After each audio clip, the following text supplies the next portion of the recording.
Mission let's go 트러블을 찾으러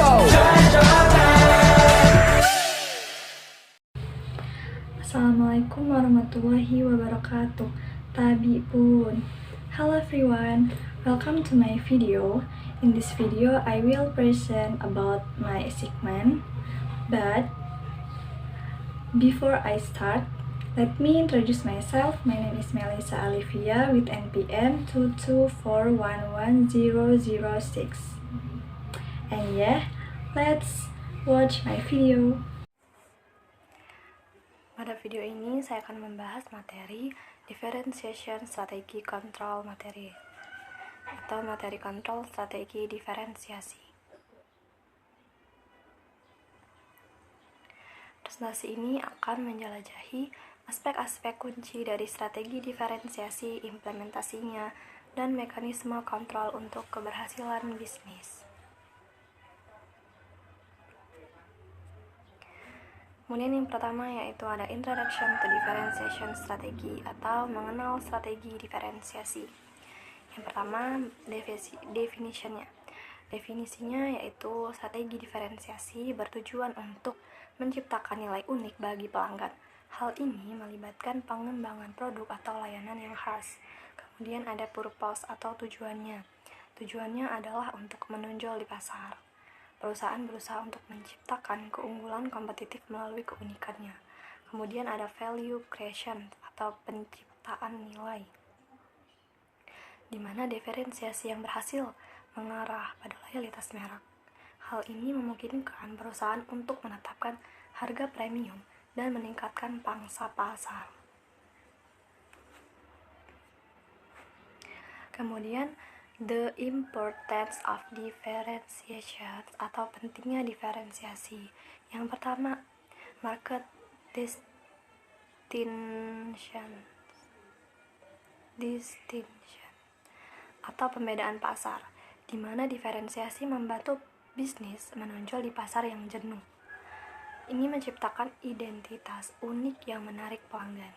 Kemudian ada customer loyalty atau loyalitas pelanggan, di mana penawaran unik menumbuhkan hubungan pelanggan yang kuat. Pelanggan yang setia, kurang sensitif terhadap harga dan lebih mungkin membeli kembali. Kemudian yang ketiga yaitu keunggulan kompetitifnya. Diferensiasi menciptakan hambatan masuk bagi pesaing. Hal ini membangun posisi pasar yang kuat yang sulit untuk ditiru. Kemudian yang berikutnya yaitu competitive advantage of differentiation atau keunggulan kompetitif diferensiasi. Yang pertama ada premium pricing atau harga premium. Produk unik dapat memerintahkan harga yang lebih tinggi. Kemudian pelanggan dengan hati membayar lebih untuk nilai yang dianggap superior. Kemudian yang kedua yaitu pengakuan merek atau brand recognition. Diferensiasi membangun identitas merek yang kuat.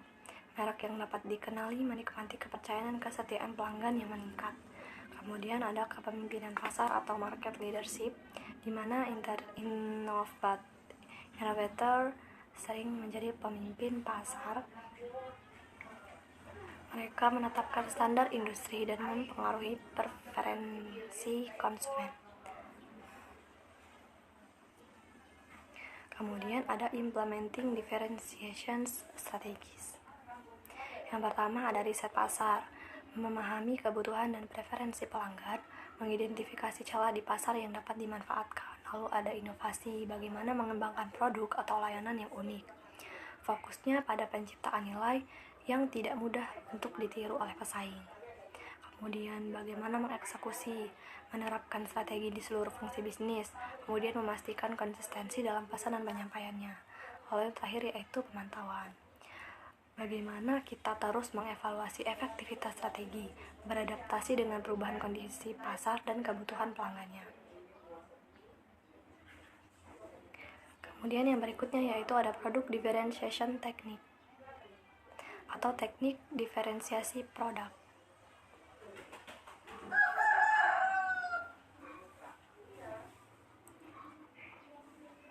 Pertama ada innovation atau inovasi, di mana mengembangkan fitur atau teknologi yang inovatif, fokus pada menciptakan produknya yang memecahkan masalah pelanggan yang unik.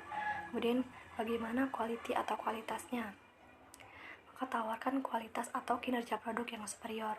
Kemudian gunakan bahan-bahan berkualitas tinggi dan proses pengendalian kualitas yang ketat. Lalu komunikasikan, sediakan produk atau layanan yang disesuaikan. Biarkan pelanggan menyesuaikan penawaran sesuai kebutuhan mereka. Lalu yang terakhir yaitu desainnya.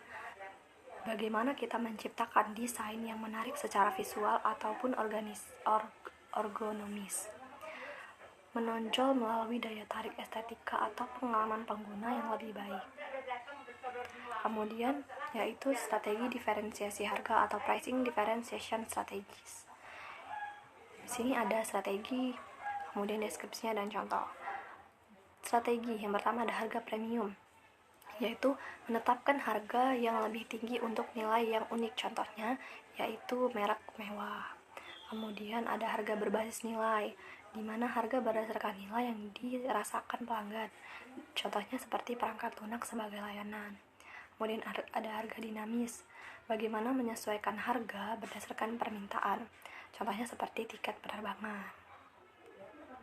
Selain terakhir yaitu ada bundling, yaitu menawarkan kombinasi produk dengan diskon, contohnya seperti paket TV kabel.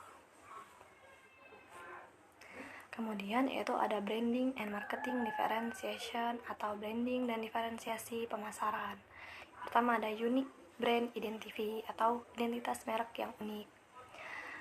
Bagaimana mengembangkan kepribadian merek yang khas, seperti menciptakan logonya, slogan, dan elemen visual yang berkesan. Kemudian ada storytelling, yaitu bagaimana menciptakan narasi merek yang menarik, hubungkan dengan pelanggan melalui cerita emosional dan relatable. Kemudian ada pengalaman pelanggan atau consumer experience, bagaimana memberikan layanan pelanggan yang luar biasa sehingga menciptakan interaksi yang berkesan di setiap sentuhannya.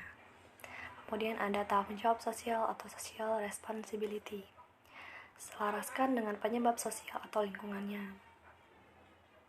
Kemudian menarik konsumen sadar melalui praktik etis.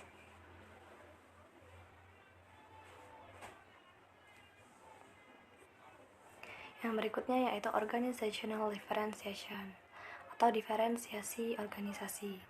Yang pertama ada culture atau budaya. Bagaimana sebuah perusahaan memupuk budayanya yang unik, menarik bakat terbaik dan meningkatkan kepuasan karyawannya. Kemudian yang kedua ada inovasi. Bagaimana mendorong kreativitas dan pengambilan resiko. Kemudian terapkan sistem yang mendukung inovasi berkelanjutan. Lalu yang ketiga ada keahlian atau expertise, yaitu mengembangkan pengetahuan atau keterampilan khusus, menjadi otoritas utama di industri perusahaan. Kemudian yang keempat ada prosesnya, bagaimana menciptakan proses operasional yang efisien dan unik. Kemudian bagaimana kita meningkatkan kecepatan, kualitas, atau efektivitas biaya pengirimannya.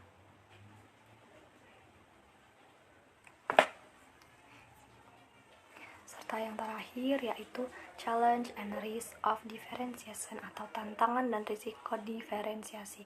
Yang pertama dalam hal cost atau biayanya. Diferensiasi ini sering membutuhkan investasi yang signifikan. Menyeimbangkan keunikan dengan profitabilitas dapat menjadi tantangannya. Kemudian yang kedua ada imitation atau imitasi, di mana strategi yang berhasil mungkin disalin oleh pesaing. Inovasi yang berkelanjutan diperlakukan untuk mempertahankan keunggulannya. Kemudian ada persepsi pasar atau market perceptions, di mana pelanggan harus mengenali dan menghargai diferensiasinya. Kemudian komunikasi yang efektif tentang nilai unik sangat penting. Kemudian ada over diferensiasi. Yang terakhir yaitu keunikan yang berlebihan dapat mengasingkan pelanggan mainstream. Menemukan keseimbangan yang tepat adalah kunci untuk keberhasilan pasar. Well guys, that was a little explanation regarding the material I have conveyed. I hope it can be understood well and is useful for all of us. More or less, I apologize for ending. Wassalamualaikum warahmatullahi wabarakatuh.